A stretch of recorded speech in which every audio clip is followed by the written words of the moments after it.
기사를 보니까 시기가 2019년 11월 12월에 300만 달러를 아. 그 방북 관련 비용으로 보냈다는 예. 겁니다.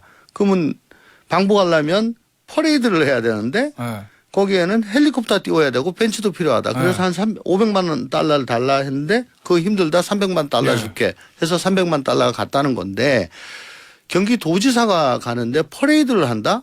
일단 그림이 좀 저는 상상이 안 되고 그러니까 정상 정도가 돼야 무슨 김정은이 마중 나오고 이렇게 그 꽃을 들고 막 팔팔 네. 뛰면서 이 퍼레이드를 하는 거잖아요. 네. 근데 자치단체장에 갔는데 그걸 할까요? 좀 그건 비현실적 아니냐. 김태현의 정치쇼. 자, 김태현의 정치쇼 화요일 2부 시작합니다. 아유, 그냥 음악만 들어도 뭐 그냥 어마어마합니다. 복잡하고 어지러운 정치권 이슈를 명쾌하게 풀어보는 판관 조청전 시간이 돌아왔습니다. 민주당 조홍천 의원 모셨습니다. 안녕하세요, 의원님. 예, 오랜만입니다. 예, 오랜만입니다, 의원님. 왜 의원님 출연하시기 전날 꼭 민주당에서 뭔가 이슈가 생기는지 참 저도 알다가도 모르겠습니다. 야속합니다. 어제 이재명 대표가 예정이 없는 이제 기자간담회를 자처를 했는데 예, 저도 놀랐어요. 예. 그러셨죠. 왜냐하면 대부분 이제 주말에 조사받고 와서 다음 추가 소환 조사에 응하지 않을 것이다라는 예측이 지배적이었는데 이 대표 본인도 뭐 그런 뉘앙스를 계속 풍겼고요. 예. 예. 근데 어제 하루 만에 기자간담회에서 오전에 네. 긴급히 잡아서 나간다. 대선 패자니까 부르면 가야죠. 이렇게 얘기했습니다. 네. 어떻게 보셨나요 어제? 결국은 이건 뭐 법리에 따라 정해지는 통상적인 그런 사법적인 예. 판단에 좌우되는 싸움이 아니고 오히려 더 국민 여론에 좌우되는 정치 싸움의 향방이 갈려진다 이런 생각을 한 것 같아요. 과연 이게 부패를 척결하기 위한 수사냐, 예. 혹은 뭐 과잉 수사냐, 조작 수사냐, 예. 뭐 여길 두고 아직 어느 한쪽으로 완전히 국민 여론이 쏠려져 있지 않습니다. 네. 이 대표에 대한 수사가 정당하다? 너무 부당하다. 이게 뭐 어느 한쪽으로 완전히 기울지 않았죠. 예. 근데 최근 들어서 보면은 검찰의 과잉 수사에 수긍하는 여론이 조금씩 좀 올라가는 그런 추세인 것 같아요. 그러니까 이재표 검찰 수사가 정당하다 하고 부당하다 갭이 좀 줄어든다 뭐 이런 말씀이신 거죠? 예, 그리고 이제 좀 과잉이다 네. 수사가. 예. 결국은 뭐 어떻게 보여지느냐가 또 상당히 중요한 것이고 그래서 이 대표 본인으로서도 검찰이 하는 대로 이제 다 했다. 다 응하고 성실히 임했다. 그럼에도 불구하고 강제 수사를 하려고 한다. 이거야말로 부당한 탄압 아니냐라는 명분을 얻을 수가 있는 거고 또 당내에 여러 뭐 분란의 소지를 사전에 네. 잠재울 수 있는 뭐 그런 두 마리 토끼를 잡을 수 있는 묘수라고 그렇게 보지 않았을까 싶은 그런 생각입니다. 긍정적으로 보시는 거죠, 의원님께서는. 어쨌든 검찰이 예. 소환하면 예. 뭐 억울하지만 예. 뭐 부당하지만 거기는 응한다. 예. 라는 모습이 저는 맞다. 예. 라고 계속 말씀을 드려왔죠. 그러니까 이제 제가 궁금한 건 예전에도 이재명 대표가 일종의 뭐 검찰이 정치 탄압을 한다, 대선 패배에 대한 정치 보복이다, 윤석열 검찰 독재다 이런 표현을 계속 많이 했었잖아요. 네네. 그렇기 때문에 나는 나가지 않겠다. 요런 거였는데 그럼에도 불구하고 이번엔 나간다라고 전환을 한 가장 큰 이유는 그러니까 뭐라고? 그런 얘기를 하려면 예. 앞서 앵커께서 말씀하신 그런 주장을 하려면 아. 먼저 응하고 어. 자기 할 건 다 하고 그런데 왜 저기는 수사 안 하고 왜 나만 가지고 그러냐 왜 한쪽만 보냐 왜 나는 현미경으로 보고 저기는 돋보기로도 안 보냐 예. 이런 주장이 힘을 받을 수가 있는 거죠. 그렇구나. 예. 뭐 일각에서는 뭐 이런 얘기도 있더라고요. 뭐 일종의 명분이라고 해야 되나? 네. 검찰이 구속영장을 청구하고 이럴 때 소환 불응합니다. 뭐 이 얘기를 할 수 있으니까 그걸 사전에 차단하려는 네, 의도도 아까도 있다. 말씀드렸다시피 그것 난 때문에? 다 응했다. 그리고 그러니까 도주 우려했냐 증거인멸 우려했냐 도대체 아까 뭐 어저께 그 기자 간담회에서 직접 이 대표가 자기 입으로 얘기를 한 걸로 저는 알고 있습니다. 아, 알겠습니다. 그 지난번 주말에 조사 받을 때 우리 저 의원님은 검사 오래 하셨으니까 조사 받을 때 보도를 보면 이 대표가 한 장문에 진술서를 제출하고 네. 검사가 질문하면 진술서를 가람하겠습니다. 진술서를 가람하겠습니다. 그래서 사실상 묵비권을 행사했다. 뭐 이런 저 보도가 나오던데 그런 대응 전략은 어떻게 평가하세요? 어쨌든 기본적으로는 검찰에 대한 불신이 깔려 있는 거고요. 네. 그러니까 그거 없이 그냥 가만히 있으면은 잘 아시다시피 이때 피의자는 묵묵부답하다 이렇게 네. 계속 조서에 나오지 않습니까? 그렇죠. 네. 그게 실제 기소가 됐을 때 좋지 않은 방향으로 작용할 것이라고는 거는 잘 아실 거고요. 예. 그래서 미리 준비한 진술서에 예. 그 내용이 다 담겨져 있다. 그러니까 그 취지가 거기 있으니까 그걸 나는 그걸로 가름하겠다라고 네. 하는 거는 진술 거부에는 해당되지 않으면서 예. 검찰의 그 수는 다 좀 꿰뚫어 보겠다. 도대체 뭘 네. 가지고 나한테 계속 하는지 네. 당신들이 당신들이 갖고 있는 그 무기는 내가 파악을 하는데 나는 내 패는 까보이지 않겠다. 요것만 보여주겠다. 라는 뭐 그런 전략이라고 보는 거죠. 그럼 소송 전략상으로는 스마트했다라고 평가하시는 건가요? 뭐 상당히 영리한 수라고 생각합니다. 그럼 이번에도 아마 그렇게 하실 수도 있겠네요. 네, 뭐 성남 FC 사건 때부터 일관해가지고 한 거니까 이번에도 네. 당연히 그렇게 하겠죠. 알겠습니다. 뭐 지금 사실은 저희가 이 뭐 검찰 수사 과정에서 흘러나오는 얘기들이고 뭐 다른 저 공범자들 공소장에 기재되는 내용이기 때문에 저희가 단정적으로는 사실관계가 어떤지 말씀드릴 수 없지만 일단은 지금 그 얘기 하잖아요. 추가 소환 조사할 때 아마도 검찰이 제일 들여다볼 부분이 천화동인 1호의 지분의 절반은 그분 것 할 때 이 그분이 저 이재명 대표를 의미하는 거냐 아니면 뭐 유동규를 씨를 의미하는 거냐 뭐 요게 검찰의 주요 수사 포인트라고 지금 알려져 있던데 그건 네. 어떻게 보시나요? 유동규 씨하고 이재명 대표 진술이 완전히 갈려가지고. 사실 뭐 사실관계를 속속들이 저희가 알지를 못하기 때문에 그렇긴 거기에 하죠. 대해서 구체적으로 뭐라고 말씀드리기가 참 못합니다. 네. 그리고 지금 이렇게 지금 벌써 1년 넘어 수사를 계속 하고 있고 네. 관계자들의 진술이 실시간으로 지금 계속 나오고 있잖아요. 네. 근데 그 관계자들 진술이 또 좀 패를 나눠가지고 좀 갈리고 있고요. 네. 객관적인 거는 정영학 회계사 그 녹취록 네. 그거밖에 없는 상황에서 글쎄요.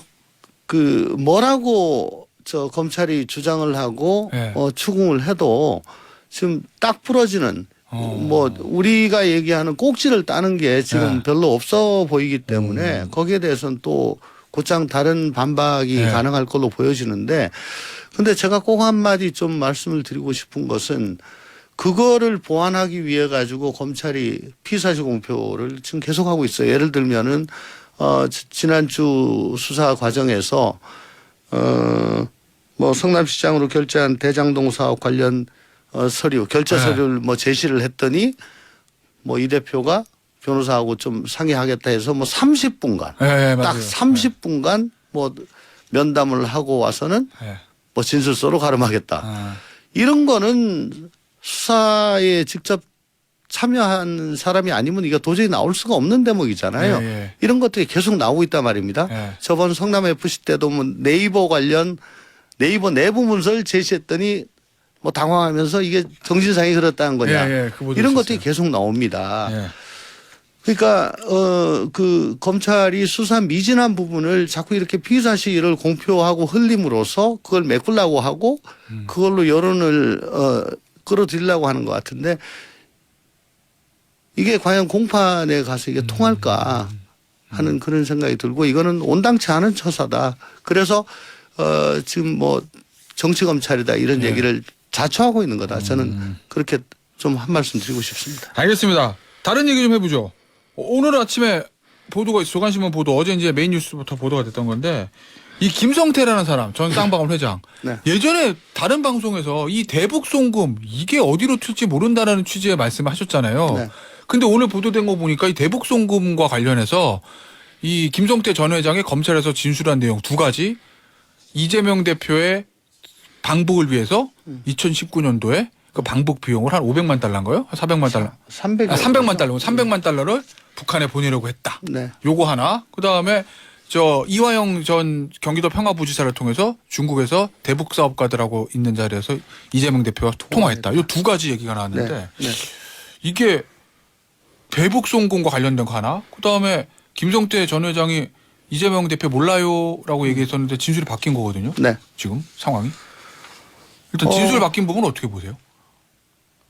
우선 네.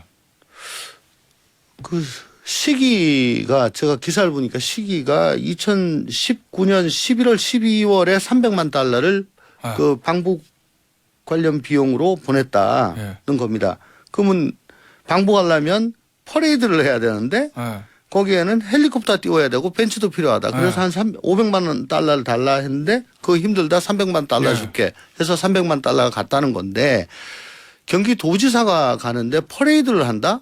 일단 그림이 좀 저는 상상이 안 되고 그러니까 정상 정도가 돼야 무슨 김정은이 마중 나오고 이렇게 그 꽃을 들고 막 팔팔 네. 뛰면서 이 퍼레이드를 하는 거잖아요. 네. 근데 자치단체장에 갔는데 그걸 할까요? 좀 그건 비현실적 아니냐. 네. 그리고 벤츠 헬리콥터 띄웠다. 그것도 조금 과연 그거 하는데 이렇게 500만 달러 요구할 정도의 비용이 들어갈까. 네. 우리 돈으로 한 60억 원 좀 넘는 돈인데 김성태가 바보가 아닌데 그래서 300만 달러를 줬다. 네. 한 30 몇 억을 줬다. 조금 저는 와닿지가 않습니다. 그리고 이 시기가 11월 12월인데요. 하노이 노딜이 2019년 2월 말이에요. 그러면 이때는 하노이 노딜 이후 한 10달쯤 지났을 때거든요. 뭐 서로 간에 트럼프하고 김정은하고 별로 안 좋았고 우리도 전전긍긍하고 있었을 그럴 때입니다. 그러니까 대북 관계가 급속히 악화되고 있었을 시기였는데 네. 과연 헬리콥터 띄우고 퍼레이드 할 그런 상황이 됐겠냐 객관적으로. 그러면 이거는 김성태 진술의 진위가 의심스럽다 이런 말씀이신 건가요? 모르겠습니다. 과연 제가 지금 말씀을 드린 건 객관적인 사정이 네. 과연 부합하냐라는 말씀이고요. 네. 그 통화 얘기는 뭐 내의 한 벌밖에 없다. 이게 인연은 이재명 대표 이라고 얘기였어요? 하다가 언젠가 한번 방송에 나와가지고 술자리에서 뭐 했다고는 하는데 기억은 안 난다. 그 정도로 얘기를 했죠. 예. 그러니까 뭐 그거와 같은 맥락인 것 같아요. 이게 이제 술자리인지 아닌지는 모르겠으나 네. 그러니까 이게 뭐 특별히 새로 나온 얘기는 아니다. 아마 검찰에도 뭐 이렇게 볼 수 있지 않을까요? 아니 어찌됐건 간에 그 당시에 뭐 객관적인 사정과 맞지 않더라도 김성태 당시 회장이 이재명 당시 지사를 해서 뭔가 지사의 대선을 위해서 뭔가를 해주려고 했던 거 아니냐. 그럼 양측에 관계가 있는 거 아니냐. 뭐 검찰은 이렇게 의심할 수도 있을 것 같아서요. 그거라기보다는 만약 이게 사실이라면 네. 2019년 1월 달에 중국 현지에 네. 김성태 또 이화영 네. 또 북한 그 관계자들 네. 만나가지고 뭐 한국 기업 간담회 같은 걸 하면서 경협을 논의하는 자리에서 네. 아마 김성태 지사에게 우리 회장에게? 저 회장에게 네. 직접 통화를 하게 함으로써 당신 이렇게 노력하시는 거 우리 이 지사도 알아요. 라고 면을 좀 세워주려고 선회하자면 그런 건데 그거 뭐 그게 큰 의미가 있을까 잘 모르겠습니다. 알겠습니다. 이 얘기 좀 해보죠. 장외투쟁 국민보고대회를 개최한다. 뭐 언론에서는 장외투쟁이다 이렇게 얘기를 하던데 실제로 합는 겁니까 이번 주말부터 민주당에서? 뭐 그렇게 한다고 어제 말씀을 하더라고요. 의원님께서도 참가하십니까? 저는 그때 좀 인도 태평양 예. 그 관련 포럼이 지금 그러시구나. 잡혀 있는데 예. 이거 어떻게 보세요? 저 국민보고대회 개최하는 거. 결국 이게 네. 제가 늘상 말씀드렸던 이 방탄 프레임 예. 이걸 그러면 이 공고화시키느냐 혹은 방탄 프레임을 약화시키는 거냐 예. 이쪽으로 저는 항상 생각을 합니다. 네. 결국은 이제 내년 4월에 있을 총선을 지금 다 염두에 두지 않을 수가 없고요. 그렇죠. 총선을 염두에 둔다면은 우리 지지층 외에 중도층은 어떻게 생각을 할까? 이게 저는 가장 중요하다고 생각을 합니다. 네. 저희는 국회 다수당입니다. 국회 다수당으로서 그럼 과연 장외투쟁을 벌이는 게 이게 국민들께 어떻게 중도층에 어떻게 비칠까라는 것도 좀 신경이 쓰이죠. 예. 그래서 아마 원내외 병행투쟁이다. 예. 원내에서 2월 국회에서 난방비 등 민생 현안에 대해 가지고 아주 철저히 따지고 이렇게 또 나가지고 얘기할 건 한다라고 하긴 하는데 지금 어쨌든 이게 이 대표에 대한 검찰의 과잉 수사, 편파 수사 이거를 탓하는 게 지금 주된 명분이잖아요. 예. 그걸 가지고 온 민주당이 다 나가서 장외에서 하는 것이 예. 결국은 또 우리 당 전체가 나서서 방탄 보호막이 되려고 하는 것이다라고 나올 것 같아요. 여당은 네. 물론이고 예. 언론에서도. 예, 대부분의 언론에서도 그러면 당 전체 총선 전략으로서는 좋은 것은 아니다. 이런. 그렇죠. 강경한 주장, 선명한 주장 아주 하기 쉽고 예. 또 지지층에게는 굉장히 어필이 됩니다. 그렇지만 지지층만 가지고 선거를 칠 수는 없잖아요. 네. 중도층을 봐야 되는데 네. 뭐 저쪽 당에는 핵관들이 있고요. 우리 당에도 강경파가 있는데 예. 때로는 조금 답답하고 억울하더라도 한 발 뒤로 떨어져 가지고 좀 봐야 되는 그런 경우가 있는데 전 또 아쉬운 게 이게 긴급 그 최고위에서 이걸 결정을 했다고 그래요. 이런 거는 정말 우리 당의 지지도라든가 총선 전략과도 직결되는 중요한 사항이라고 네. 저는 생각을 하는데 이런 거일수록 의원총회라든가 좀 더 큰 단위에서 의원들 얘기를 좀 물어보고 결정을 하는 게 네. 좋지 않을까. 왜냐하면 뭐 기왕 말씀 나온 김에 말씀드리겠습니다. 지금 우리 당의 최고위 구성을 보면 네. 역대 최고위 중에 가장 강경파들로 구성이 돼 있다고 저는 생각을 합니다. 거의 뭐 같은 원보이스로 나오고 있잖아요. 예. 뭐. 그분들끼리 결정을 하신 건데 예. 뭐 이 결정을 하셨으니까 뭐 그냥 이제 집행이 되는 겁니다만 네. 아쉬움이 있다 이거죠. 다양한 좀 목소리를. 다양한 목소리를 좀 들어봤으면 좋겠다는 거죠. 알겠습니다. 한 2분 정도 남았는데 마지막 질문일 거 될 것 같네요. 민주당의 길. 일종의 뭐 비명계 의원들의 뭐 모임이다 이렇게 알려져는 있고 의원님께서도 참가하신다고 저는 알고 있는데 오늘 이재명 대표가 참석해서 오늘 출범식에서 격려사 하신다는 건가요? 비명계가 아니고 네. 원래 대선 지선 다 패배하고 난 다음에 반성하고 그다음에 혁신하자. 그래서 반성과 혁신 시즌 1, 2를 했었고요. 예. 그 반성 혁신 끝나고 난 다음에 이걸 다 공개로 했었는데 그러면 앞으로 우리가 어떻게 가야 될 것인가. 이건 좀 더 내밀하게 비공개로 가자 해서 민주당의 길이란 걸 이제 시즌 3로 만들었어요. 이건 비공개입니다. 비명 말고 다 섞여 있습니다. 그래서 오늘 1차 토론을 하는데 이재명 대표께도 대표가 생각하시는 우리 민주당의 길은 어떤 겁니까? 한번 네. 오셔가지고 발제를 좀 해 주십시오. 아, 발제를? 우리가 한번 제의를 한 네. 걸로 알고 있고요. 거기에 대해서 우선 오늘 가서 좀 축사를 좀 하는 걸로 일단 화답을 좀 하고 싶다라고 하신 걸로 알고 있습니다. 그래가지고 오늘 나오셔서 직접 축사하고 뭐 사진도 찍고 그렇게. 그러면 오늘은 축사뿐이지만 언젠가는 이재명 대표가 생각하는 민주당의 길은 뭔지를 발제할 날도 오겠네요. 그렇습니다. 뭐 정청래 의원이 올 수도 있고 또 뭐 각계각층의 다양한 의견들을 다 수렴해서 우리가 나아갈 길을 좀 모색을 하려고 합니다.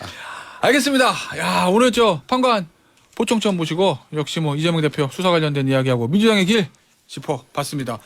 조웅천 의원이셨습니다. 감사합니다. 감사합니다.